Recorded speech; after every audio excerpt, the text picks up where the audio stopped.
안녕하세요. 네, 여러분들과 다시 만나 뵙게 돼서 너무나 반갑습니다. 짠! 네, 여러분들 이번에는 드디어 이제 군집입니다. 저번 시간까지 개체군에 대해서 우리 설명을 드렸습니다.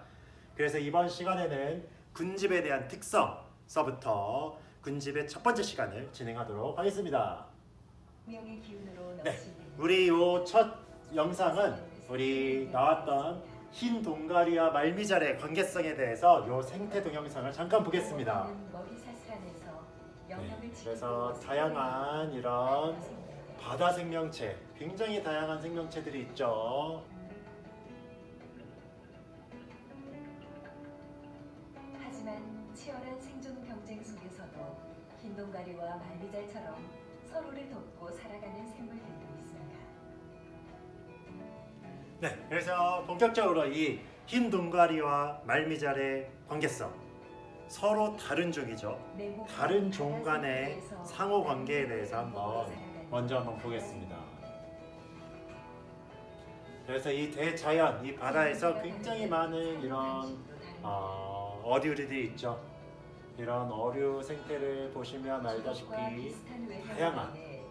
근데 걔네들이 피식 포식은 기본이죠. 서로 포식자가 피식자를 잡아먹는 이런 생존 방식은 당연히 기본적으로 있지만 서로 그 안에서 공생도 하고 함께 살아가는 이런 것들도 상당히 많습니다.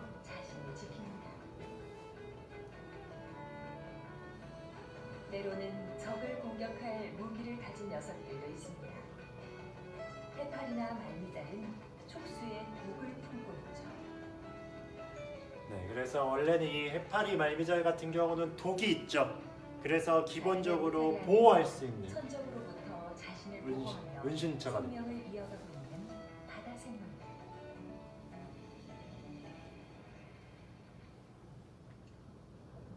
네, 드디어 이제 우리의 주인공 말미잘과 말미잘 주변에서 얼마 전 흰동가리. 생활을 시작한 흰동가리 한 쌍. 예쁘죠? 예전에 니모로 항상 유명했었죠. 있어 물고기들이 접근하기 어렵습니다. 네, 그래서 이렇게 촉수들이 기본적으로 있기 때문에 접근하기 어렵지만 이런 흰동가리의 몸에서는 말미잘의 독성을 견딜 수 있는 물질이 분비됩니다. 네, 그런데 그래서 녀석들은 말미잘 속에서 천적들을 피해 살아가죠. 네, 흰동가리는 독성을 중화시킬 수 있는 이런 특수한 어떻게 보면 화학 성분이 나옵니다. 그래서 공생을 할 수 있는 거죠. 참 신기하죠. 네, 그러면 여기까지 이제 한번 살펴보면서 넘어가도록 하겠습니다. 그래서 이제 본격적으로 한번 수업을 보겠습니다. 그래서 흰 동가리와 흰 동가리와 말미잘의 촉수 사이를 자유롭게 오가고 있습니다. 아까 보셨죠? 네, 그래서 원래는 말미잘은 독이 있기 때문에 독성을 가진 촉수가 있기 때문에 생명체들이 접근하기 어렵지만 어떻게 보면 굉장히 작은 니모 아시잖아요. 이거 굉장히 해수어 중에서도 유명합니다. 관상어 중에서도 너무 예쁘니까. 그런데 이렇게 얘네들은 말미잘을 사이를 두고 서로 보호해 줄 수 있는 니모, 이 어떻게 보면 이 흰동가리를 보호해 줄 수 있는 은신처 역할을 해주는 거죠. 그래서 은신처 확보하고 또 말미잘은 흰동가리에게 따라부릴 수 있는 포식자를 자포로 공격하여 흰동가리를 보호하는 동시에 먹이를 또한 얻을 수 있는. 그래서 이런 서로에게 또 이런 이제 미끼가 되죠. 미끼처럼 있으니까. 그래서 서로 이런 서로 관계들. 그래서 이런 군집 사이의 여러 가지 상호 관계들서부터 시작해서 군집에서 알아야 될 기본 개념들을 이제 본격적으로 시작을 해보겠습니다. 네, 그래서 먼저 이제 군집에서 알아야 될 가장 기본적인 개념. 군집이라는 것은 일정 지역 내에서 서식하는 개체군들의 집합이다. 그래서 다양한 군집이라고 하면 다양한 개체들을 다 이야기합니다.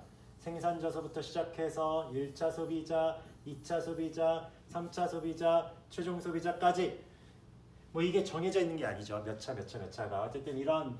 그리고 얘네들이 그냥 일편 그냥 아주 일렬로 사슬로만 되어 있는 게 아니라 보다시피 먹이 그물로, 그래서 먹이 그물 형태로 이런 식으로 서로 연결되어 있습니다. 연쇄적으로. 그렇죠. 그래서 배웠듯이 생산자, 소비자, 분해자로 구분이 되고 먹이 그물이 형성되어 있다라는 거, 서로 얽혀 있다라는 거. 그렇지만 이렇게 얽혔기 때문에 물론 얘가 만약에 없어졌어. 그렇다고 이 생태계가 존재는 하긴 하지만 굉장히 치명타를 입습니다. 하나만 없어져도 아주 서로 연관이 돼 있기 때문에 또 어떤 애들이 타격을 받고 또 다른 게 타격받고 그러면 이제 점점 어떻게 보면 나약해지는 생태계가 되면서 이제 파괴가 되는 거죠. 그래서 이런 먹이 그물이 다양하게 유지가 되어야 합니다. 그리고 이제 중요한 개념이 바로 생태적 지위라는 개념입니다. 그래서 이런 것들을 니치라는 얘기로 이제 이야기를 하는데요. 이 개념이 생태학에서는 굉장히 중요한 개념입니다. 그래서 각자마다 가지고 있는 지위가 있다는 거, 생태적으로. 그래서 생태계에서 개체군이 차지하는 서식 공간이나 먹이 관계. 그래서 다시 일단 써볼게요. 서식 공간, 그다음에 먹이, 이런 걸로 인해서 서로 얘네들이 차지하고 있는 그 생태적 지위가 각자 다르다는 거예요.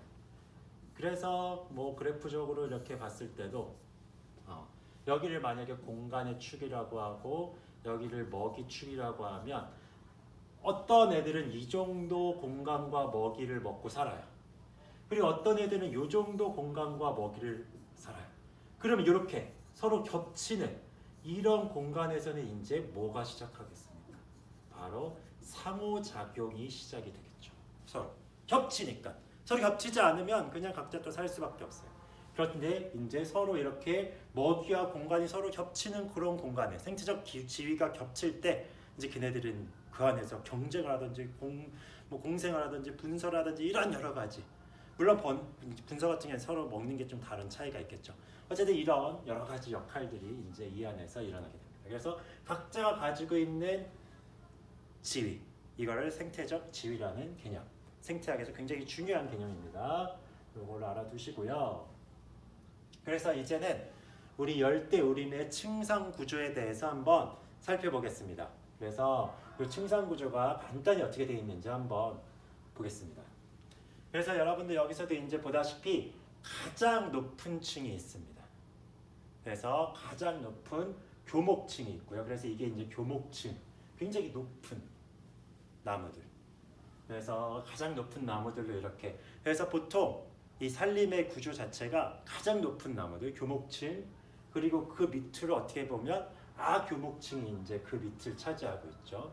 그래서 이제 이런 것들이 이제 캐노피 레이어라고 해서 아교목층이 그 다음을 차지하고 있습니다.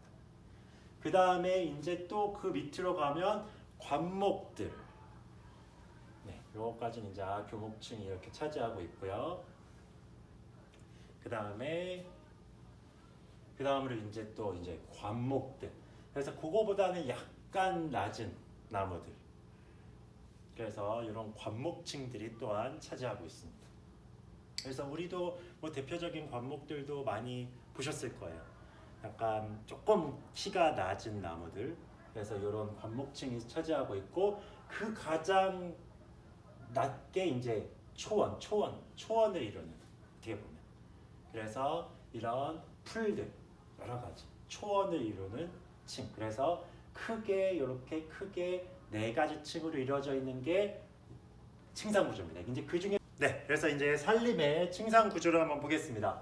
그래서 이 층상 구조를 한번 살펴보면 이제 식물이 햇빛을 최대한 활용할 수 있도록 이렇게 구성이 되어 있습니다.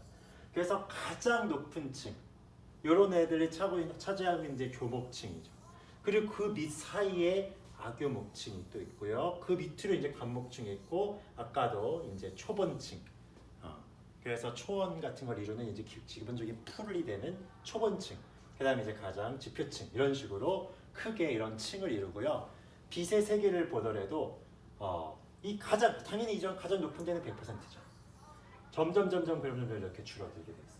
그래서 밑으로 가면 갈수록 거의 빛의 세기가 그래서 이 밑에 있는 애들은 이제 음지식물들이 특히 어디일수록 이 산림이 굉장히 우거진 지역일수록 잎사귀가 굉장히 밑에 있는 풀들이 넓잖아요. 우리가 지금 키우는 어떻게 보면 실내식물들 잎사귀 그런 데가 다 열대지방에 사는 애들이잖아요. 왜? 위가 다 차지하고 있기 때문에 나무들이 약한 빛으로도 그 비춰지는 빛으로 살아야 되기 때문에 이런 음지식물들이 밑에 약한 빛으로도 살 수 있는 이런 걸로 차지하고 있는 것이 그나마 우리 이쪽 어쨌든 이런 온대지방은 그래도 이렇게 막 수위 아주 많이 우거지지 않기 때문에 좀 다양한 식물들이 또한 그 안에서 또 살고 있는 이런 모습들이 있고요. 그래서 다양한 이제 서식지를 제공해 주고 있습니다. 네, 그래서 한번 여러분들도 이거는 이제 활동 과제입니다. 그래서 우리가 학교 교정에 한번 식물 분포를 한번 보자는 겁니다. 이렇게 슬쩍 보더라도요, 여러분들이 이제 그 주변에 한번 뭐 운동을 하거나 슬쩍 보더라도 어쨌든 큰 나무들이 기본적으로 이렇게 구성이 되어 있고요. 그 밑에 약간 좀 작은 나무들이 이렇게 뭐 개나리나 뭐 이런 식으로 쫙 구성이 또 되어 있고요. 그 밑으로 이제 풀들이 초본들이 이렇게 구성이 되어 있습니다. 그래서 그런 것들에 대한 간단한 한번 이런 군집 구조를 층상 구조를 한번 직접 한번 그려보고 한번 할 수 있도록 제가 또한 구글 클래스룸에다가 한번 올려놓도록 하겠습니다. 이건 한번 각자 한번 해보시고요. 네, 이제 육상 군집에 대해서 한번 살펴보도록 하겠습니다. 그래서 다양한 우리 육상 군집이 존재하는데요. 이 전 세계에 다양한 군집들. 그래서 기온과 강수량에 따라서 다양한 식생들이 구성되어져 있는 군집들. 지금 이제 사막 지역입니다. 여러분 사막 가보신 적 있나요? 네, 이 사막 기본적으로 굉장히 건조합니다. 그래서 거의 비가 안 오죠. 그래서 온도는 높지만 거의 비가 안 오는 이런 사막 지역. 그 다음에 여기는 이제 약간 어떻게 보면 그거보다는 조금 고緯도 지역인데 이런 초원을 형성하고 있습니다. 그래서 온도도 상당히 높고 그 다음에 여러 가지 온도 그리고 비도 어느 정도 적당히 오는 그래서 초원 지역. 그거보다는 약간 이제 사바나 지역이 또 따로 있습니다. 그래서 이런 아프리카와 그래서 여기는 거의 일정한 온도가 보입니다. 그죠? 거의 일정한 온도. 그러면서 여름에만 이렇게 비가 좀 집중되어 있는 사바나. 그리고 이런 다양한 지금 여기는 완전 열대우림이죠. 엄청나죠? 엄청나게 비가 그냥 한 번에 오는 열대우림 아까는. 그리고 여기는 이제 낙엽 화렵수림 우리가 잘 아는 그냥 우리 지금 이런 대한민국 온대 지방의 낙엽 화렵수림 같은 경우 있습니다. 그리고 자꾸 이렇게 넘겨지네요. 네. 그래서 이런 낙엽 화렵수림 그래서 여기에 온도를 이제 좀 보시면 네. 그리고 이제 그 위로 가면 갈수록 이제 추워지죠. 그래서 침엽수림이 나타납니다. 침엽수림. 우리랑은 또 많이 다르죠. 침엽수림. 그래서 그 위로 이제 타이가. 네. 그래서 타이가 같은 경우도 굉장히 낮은 겨울엔 굉장히 낮은. 그래서 이런 거의 그리고 이런 완전히 이제 툰드라 아시죠? 많이 들어보셨죠? 툰드라. 그래서 거의 빙하로 많이 둘러싸져 있는 이런 환경들. 그래서 이런 다양한 우리 군집에 대해서 봤습니다. 그래서 요 물을 말고 일단 우리는 육상 군집만 한번 살펴보도록 하겠습니다. 그러면 이제 한번 넘겨서 하나씩 정리를 한번 해볼게요. 그래서 우리가 이제 사는 이 온대는 낙엽 화렵수림입니다. 낙엽 화렵수림. 그래서 겨울에 얘네들이 이제 기온이 겨울이 어쨌든 평균은 0도 정도가 돼요. 겨울이 낮습니다. 그러다 보니까 이렇게 낙엽이 생기죠. 그래서 겨울에는 지금 우리가 경험하고 있지 않습니까? 그리고 여름에는 또 비도 많이 오고 어느 정도의 풍부한 강수량이 어느 정도 있기 때문에 이렇게 화렵수림, 산림을 이루고 있습니다. 그래서 사실 우리가 우리나라에서만 지금 살아서 그렇지 우리나라 진짜 금수강산입니다. 그래서 다른 나라 사람들은 굉장히 좋은 환경이라고 이렇게 극찬을 하는 지역들이 굉장히 많습니다. 낙엽 굉장히 아름답습니다. 그래서 우리 꼭 이렇게 한번 주변을 둘러보셔도 참 좋을 것 같고요. 그리고 이렇게 화렵수로 이루어져 있고요. 그다음에 이제 온대 초원도 아까도 살펴봤습니다. 그래서 온대 초원은 강수량이 한 300에서 한 1000. 그래서 조금 강수량이 떨어지네요. 평균 강수량이. 그리고 겨울은 10도까지. 좀 더 추워요. 그리고 여름은 한 30도 정도까지 올라가고요. 그래서 다양한 풀이 주축을 이루는 초본이 우점을 하고 있는 산림하고는 그래서 좀 다르죠. 그래서 초원입니다. 그래서 이렇게 또 가뭄과 불에 잘 견디도록 이렇게 넓은 초원으로 되어 있는 이런 온대 초원입니다. 그리고 이제 이런 지중해성 관목지대가 있다라고 얘기를 합니다. 그래서 이런 데는 이제 연평균 강수량이 한 300에서 500 정도. 강수가 또한 겨울에만 집중되는, 우리나라가 되게 반대죠. 우리나라는 거의 여름에만 집중되는데 얘는 겨울에 강수가 굉장히 집중돼 있어요. 그리고 여름에는 굉장히 건조한 이런 지역입니다. 그래서 평균이 한 10도에서 한 12도. 그래서 중위도 해안 지역으로 상록 관목들이 이렇게 밀집해서 서식하는 이런 지역. 그래서 관목지대가 또 따로 있구나 정리를 해두시고요. 그다음에 우리가 이제 절대 우리나라에서는 보지 못하는 열대 우림이 있죠. 여기는 아까 보다시피 강수량이 어마어마하게 많습니다. 뭐 여름 겨울 가리지 않고 엄청 많고요. 기온은 항상 이 정도로 유지되고 있어요. 그래서 우리 열대어를 키우는 거나 실내 식물을 키우는 거나 다 어떻게 보면 열대 우림에서 채취해 온 것들도 상당히 많이 있습니다. 그래서 적도와 적도 부근에.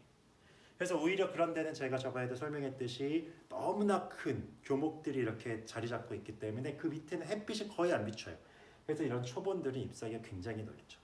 그래서 그 작은 빛에도 적응할 수 있도록 적응이 됐기 때문에 우리 실내에서도 잘 자라는 겁니다. 그래서 상록수가 주로 자라고 다양한 동식물 그리고 층상 구조가 그래서 발달한 굉장히 우거져 있는 허파 역할을 하는 우리 열대 우림. 그 다음에 우리 사바나. 그래서 사바나 같은 경우는 우리 어디서 많이 봤냐면 그런 막 이런 약간 사막보다는 조금 더 그래도 비가 더 오는 지역이긴 하긴 하지만 열대 우림보다는 위도가 높은 곳에 있어서 기본적으로 좀 조금 건조해요. 그래서 강수량이 굉장히 적은 편이에요. 그렇지만 사막보다는 물론 덜 건조하죠. 그래서 여기에 이제 뭐가 많이 삽니까? 뭐 여러 가지 사자, 여러 가지 야생 동물들이 이곳에 굉장히 많이 사는 이 사바나지. 그래서 사자 이런 것들 예전에 이제 동물의 왕국 이런 데 보면 이 사바나가 보통 많은 배경들이 되죠. 그 다음에 이제 툰드라 같은 경우는 저번에 아까도 봤듯이 굉장히 어떻게 보면 추운 지역입니다. 그래서 강수량도 굉장히 적은 편이고 평균도 30도 이하. 굉장히 겨울에 마이너스 30도 정도까지 떨어집니다. 우리는 영하 10도 되면 엄청 춥다고 그러는데 여기는 평균이 30도면 엄청 추운 겁니다. 그리고 여름도 10도 이하고. 그래서 북극지방. 그래서 이런 데는 이끼, 지류 이런 애들이 이제 서식하고 관목들이 거의 없는. 그래서 교목도 관목도 거의 없는 이런 툰드라. 이해되시죠? 그래서 한번 보시고요. 그리고 이제 타이가는 어떻게 보면 툰드라보다는 조금 더 그래서 북방 침역수림이기 때문에 일종의 산림입니다. 여기도. 그래서 아까도 좀 보셨을 거예요. 그래서 강수량이 어느 정도 되고요. 물론 굉장히 춥습니다. 기온. 그렇지만 겨울은 굉장히 춥고 길지만 그렇지만 침역수가 살 정도. 그래서 아까는 평균이 마이너스 30도는 진짜 훨씬 더 추워질 수 있다는 겁니다. 근데 여기도 춥긴 하지만 여름에도 어느 정도 온도가 20도 정도까지 올라가고. 그래서 온대 낙엽 화렵수림은 거의 살아남기 힘들지만 침엽수들은 살아남을 수 있는 이런 굉장히 이렇게 높은 침엽수림이 쫙 이국적인 이런 거 영화에서도 많이 봤을 거예요. 그래서 이런 형태들 봤을 거고요. 그다음에 마지막으로 우리 사막. 사막도 여러분들 우리나라엔 정말 당연히 없죠. 강질환이 매우 적은 굉장히 이국적인 이런 선인장들 그리고 이곳에서만 특수하게 살아가는 어떻게 보면 생명체들. 그래서 온도 차이 굉장히 변화가 심하죠. 그래서 선인장과 같은 식물들, 도마뱀 뭐 이런 특수한 지역에서 사는 사막. 그래서 이런 지역들. 그래서 요새 사막화가 심각하다고 해야죠. 다른 지역보다 당연히 사막에서 좀 적겠죠. 생명체가. 그렇지만 이것도 하나의 생태계입니다. 그래서 이런 다양한 육상의 군집들이 형성돼 있다라는 것까지 이번 시간에 배웠습니다. 그래서 오늘 이제 여기까지 이제 수업을 할 겁니다. 그래서 이제 마지막으로 요걸로 이제 정리를 할 거예요. 그래서 요 생태 분포까지 한번 볼 겁니다. 요게 이제 총 정리 마지막 이제 보는 겁니다. 그래서 여기 고온, 저위도, 습함으로 갈수록 열대우림, 그죠? 열대우림입니다. 그리고 이제 여기는 이제 수평 분포예요. 이쪽으로 이제 건조해지는 겁니다. 건조해질수록 이제 초원을 지나서 요 주변에 이제 사바나 뭐 이런 것도 있겠죠. 사바나 뭐 이런 것도 있으면서 이제 사막으로 가는 거죠. 그리고 이제 그거보다 조금 더 이제 고위도로 올라가면 나벽수입, 우리나라 온대 초원이 되죠. 그리고 온대 사막들도 좀 있습니다. 그래서 우리나라가 이제 대표적으로 여기에 이제 많이 속하죠. 우리나라 같은 경우는 비가 어느 정도 많이 그래도 습한 편이기 때문에 여름에 그리고 이제 조금 더 추워지면 침엽수림 그 위로 가면 이제 툰드라. 그래서 요 사이에 이제 또 타이가 있겠죠. 그래서 이런 식으로 우리가 배우는 이런 것들 같이 한번 정리를 한눈에 해주시면 좋을 것 같고 사실 수직 분포도 있습니다. 이거는 고도가 높아질수록 그래서 어떻게 보면 고도가 낮을수록 상록 화력수림이 보통 이제 산 같은 경우도 이제 보면 근데 고도가 높아질수록 추워져요. 추워지기 때문에 낙엽 화력수 그 다음에 침엽수 그 위는 거의 관목대 낮은 나무나 초원으로 이렇게 펼쳐져 있는 고도에 따라서도 이런 군집의 생태 분포가 달라진다는 것까지 정리를 해두시면 좋을 것 같습니다. 이해가 되시죠? 그래서 요런 여기서 이제 마지막으로 정리를 하자면 요런 얘네들은 다 산림입니다. 그죠? 얘네들은 이제 산림에 속하고 그다음에 이런 것들은 이제 다 초원이죠. 그다음에 이런 것들은 이제 사막. 그래서 이쪽으로 갈수록 굉장히 건조해요. 그래서 이런 차이들이 있다라는 것을 여러분들이 잘 정리를 해두시고 여기 우리 군집의 첫 번째 시간을 마무리를 하도록 하겠습니다. 네, 수고하셨고요. 다음 시간에 또 찾아뵙도록 하겠습니다. 수고하셨습니다.